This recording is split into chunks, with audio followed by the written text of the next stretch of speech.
সবাই কেমন আছো? আমার নতুন একটা ব্লগে সবাইকে অনেক অনেক ভালোবাসা।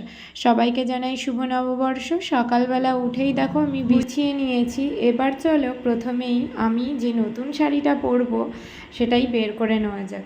যেহেতু পয়লা বৈশাখ, তাই ছোটোবেলা থেকেই একটা রিচুয়ালস হয়েই আসছে যে সকালবেলা উঠেই নতুন জামা পরে ঠাকুর পুজোটা আগে দিতে হবে।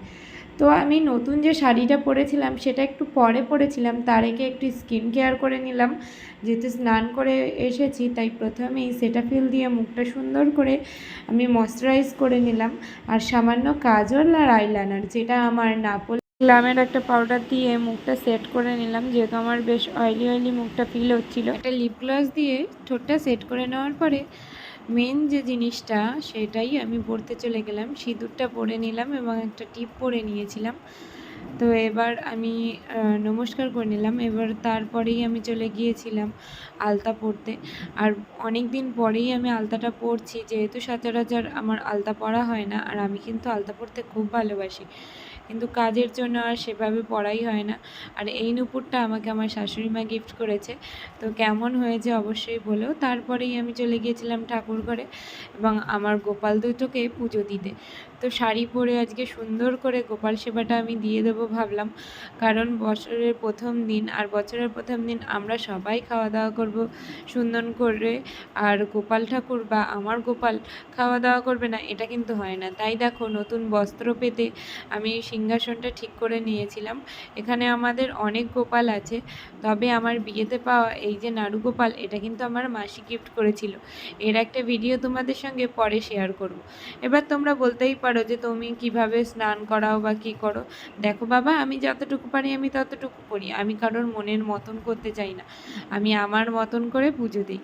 আর এখানে আমার দুটো গোপালকেই আমি সমান চোখে দেখি। অনেকে বলবে দেখো এই গোপালকে দিয়েছে ওই গোপালকে দেয়নি, এটা কিন্তু না। যতটা সম্ভব পারি আমি সাধ্যর মধ্যে করার চেষ্টা করি। এবং তারপরেই আমি সুন্দর করে শাক বাজিয়ে উলু দিয়ে পুজোটা দিয়ে কমপ্লিট করে নিলাম। এবার তোমরা বলতেই পারো যে এত তাড়াতাড়ি পুজো হয়ে গেল। না, এত তাড়াতাড়ি না, পুজো দিতে কিন্তু আমার বেশ 2 ঘন্টা টাইম লেগে গিয়েছিল। তারপরে এই শাড়িটা আমি চেঞ্জ করে নিয়েছিলাম, যেহেতু রান্না করতে এসেছি আর ওই শাড়ি পরে আমি রান্না করতে পারবো না, তাই একটা নরমই শাড়ি পরে নিয়েছিলাম। ওটাকে মনে হয় খুব সম্ভবত মাকলা বা কি একটা শাড়ি বলে, আমি সঠিক জানি না। তোমরা জানলে অবশ্যই কমেন্ট করে বলো। তারপরে আমাদের যে সপ্তাহের বাজার সেটাই নিয়ে এসেছিল আমার বর।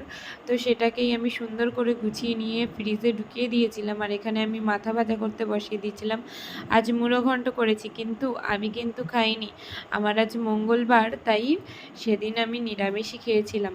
আর এখানে মাছের ডিম দিয়ে ভাজা করেছিলাম। আর বিকেলবেলা দেখো একটা শ্যুট করতে ছাদে গিয়েছিলাম, সেই শাড়িটা পরে আর সুন্দর করে সেজে গুজে কেমন লাগছে অবশ্যই বলো। এই রিলসটা কিন্তু আগেই দিয়ে দিয়েছি, অনেকে তোমরা অনেক ভালোবাসা দিয়েছো। তবে এখন কিন্তু ভিউজটা অনেকটাই কমে গিয়েছে, আগের মতো আর ভিউজ হয় না। তাই চেষ্টা করি যতটা নতুন কন্টেন্ট করার। আর এই যে আমার পতিদেব, উনি আমার হাতে এখন আলতা লাগিয়ে দিচ্ছে। আমি ওকে বলছিলাম যে আমি আলতাটা লাগাতে পারছি না। তো ভিডিওটা কেমন লাগলো অবশ্যই জানিও। আর নতুন নতুন ভিডিও পেতে আমার চ্যানেলটা সাবস্ক্রাইব করে রেখো।